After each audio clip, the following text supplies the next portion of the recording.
ദൈവനാമത്തിന് മഹത്വമുണ്ടാകട്ടെ. 2024 50 നോയമ്പിൻ്റെ കാലമാണല്ലോ ഇത്. അതിൻ്റെ 46-ാം ദിവസത്തിലേക്ക് നാം പ്രവേശിച്ചിരിക്കുന്നു.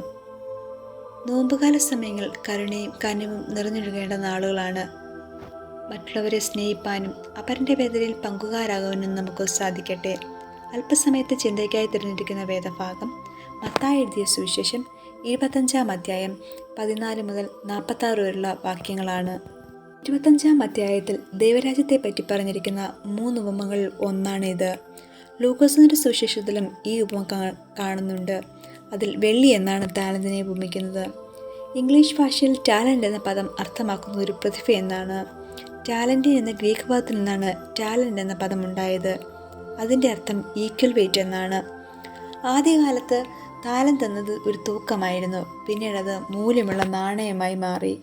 ഈ ഉപമയുടെ ഉള്ളടക്കം ധനികനും കുലീനനുമായ മനുഷ്യൻ കുറേ കാലത്തേക്ക് പരദേശവാസത്തിന് പോകുന്നു. തൻ്റെ ധനം നിഷ്ഫലമായി കരിപ്പാൻ തൻ്റെ ഭൃത്യന്മാരെ വിളിച്ച് അവരുടെ പ്രാപ്തിക്കനുസരിച്ച് ധനം പങ്കിട്ട് കൊടുക്കുന്നു. ഒരുവന് 5 താലന്തും ഒരുവന് 2 താലന്തും ഒരുവന് 1 താലന്തും ലഭിക്കുന്നു. ആദ്യത്തെ 2 പേരും തനിക്കാവും വിധം വ്യാപാരം ചെയ്ത് ഇരട്ടിയായി വർദ്ധിപ്പിച്ചു. മൂന്നാമത്തവൻ നഷ്ടം സംഭവിക്കുമെന്ന ആശങ്കയിൽ ആ താലന്ത് നിലത്ത് കുഴിച്ചിടുകയും യജമാനൻ തിരിച്ചു വരുമ്പോൾ അതേപടി തിരിച്ചു നൽകുകയും ചെയ്യുന്നു. ആദ്യത്തെ 2 പേരെയും യജമാനൻ അഭിനന്ദിക്കുന്നു. അവർക്ക് കൂടുതൽ സാധ്യതകൾ വാഗ്ദാനം ചെയ്യുന്നു. മൂന്നാമത്തതിനെ കുറ്റപ്പെടുത്തുകയും തൻ്റെ മുമ്പിൽ നിന്ന് പുറത്താക്കുകയും ചെയ്യും. അമ്മയുടെ പശ്ചാത്തലവും ലക്ഷ്യവും വളരെ പ്രാധാന്യമർഹിക്കുന്നു. കാരണം നമ്മുടെ എല്ലാം ശ്രദ്ധയിൽ പതിയുന്നത് 1 താലന്ത് ലഭിച്ചവനും അവനുണ്ടായ ജീവിതാനുഭവവുമാണ്.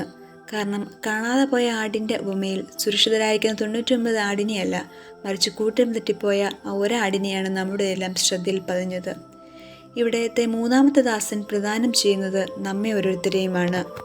ലഭിക്കുന്ന എല്ലാം കാത്തു സൂക്ഷിക്കുന്ന വ്യഗ്രതയിലാണ് നാം ഓരോരുത്തരും. ലഭിച്ച ന്യായപ്രമാണം അതേപടി പാലിക്കുവാനുള്ള വ്യഗ്രതയിൽ ആയിരുന്നു പരീക്ഷന്മാരും മറ്റു വേദപണ്ഡിതന്മാരും. എന്നാൽ യേശു അതിനെ പുതിയ വ്യാഖ്യാനം നൽകുന്നു.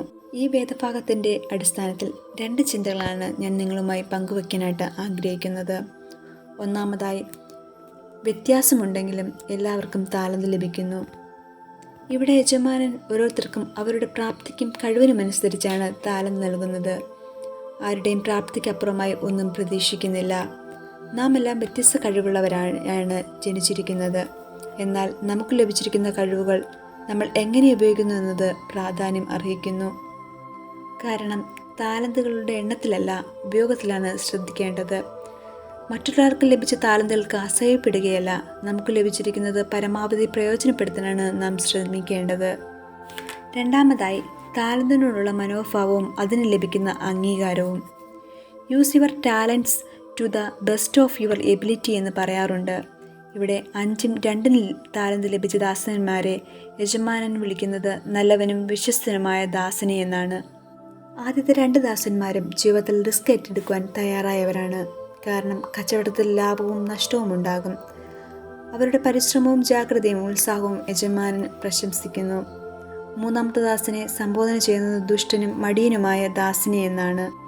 അയാൾ അലസമായ മനസ്സിൻ്റെ ഉടമയാണെന്ന് വേണം കരുതാൻ. 1 താലന്തല്ലേ ഉള്ളൂ, ഇതുകൊണ്ട് എന്ത് ചെയ്യാൻ എന്ന് ചിന്തിച്ചേക്കാം. പരിമിതികളെ ഓർത്ത് വെറുതെ ഇരിക്കാതെ ഉള്ളതുകൊണ്ട് പ്രയത്നിക്കുകയാണ് നാം ചെയ്യേണ്ടത്. അലസത മാത്രമല്ല ഈ ദാസന്റെ പ്രശ്നം, സ്വന്തം തെറ്റിനെ ന്യായീകരിക്കുവാൻ മറ്റുള്ളവരെ കുറ്റപ്പെടുത്തുകയും ചെയ്യുന്നു. ഇത്തരത്തിലുള്ള മുൻവിധിയും ധാരണയും പുലർത്തിക്കൊണ്ടാണ് അയാൾ യജമാനെ സേവിച്ചിരുന്നത്. അതിനാൽ അവൻ്റെ താലന്ത് എടുത്തു കളഞ്ഞുകൊണ്ട് എന്ന് മാത്രമല്ല, കഠിനമായ ശിക്ഷയും ലഭിക്കുന്നു. 29-ാം വാക്യത്തിൽ ഇപ്രകാരം പറയുന്നു: ഉള്ളവൻ ഏവനിൽ ലഭിക്കും, അവന് സമൃദ്ധി ഉണ്ടാകും. മർക്കോസിന്റെ സുവിശേഷം 4-ാം അധ്യായം 25-ാം വാക്യത്തിലും ഈ പ്രസ്താവന തന്നെ കാണുവാനായിട്ട് സാധിക്കും. അധ്വാനത്തിൽ കൂടിയും പരിശ്രമത്തിൽ കൂടിയുമാണ് കൂടുതൽ നേടുവാൻ കഴിയുന്നത്. നമ്മുടെ എല്ലാവരുടെയും കഴിവുകൾക്കും പശ്ചാത്തലത്തിനും അനുസരണമായ ചില താലന്തുകൾ ദൈവം നമുക്ക് നൽകിയിട്ടുണ്ട്. അത് നാം എങ്ങനെ വിനിയോഗിക്കുന്നു എന്നതും ദൈവം മുമ്പാകെ അതിന് കണക്ക് ബോധിപ്പിക്കേണ്ടതാണ് എന്നതും നാം ഗൗരവമായി എടുക്കണം. അതിന് ദൈവം നമ്മെ സഹായിക്കട്ടെ. പ്രാർത്ഥിക്കാം. ദൈവമായ കർത്താവെ, ലഭിച്ച വചനത്തിനായ സ്തോത്രം. അവിടുന്ന് താലന്തിനെ ഗൗരവമായി കാണുവാനും അതിനെ വിനിയോഗം ചെയ്യുവാനും യജമാനെ അവിടുത്തെ പ്രശംസയ്ക്ക് പാത്രമായി തീരുവാനും ഞങ്ങളെ സഹായിക്കുമാറാകണമേ. ജീവിതത്തിൽ നിഷ്ക്രിയമായിരിക്കാതെ പ്രതിസന്ധികളെ ധൈര്യപൂർവ്വം അഭിമുഖീകരിക്കുവാനും കൃപ നൽകണമേ. യേശുവിൻ്റെ നാമത്തിൽ തന്നെ. ആമേൻ.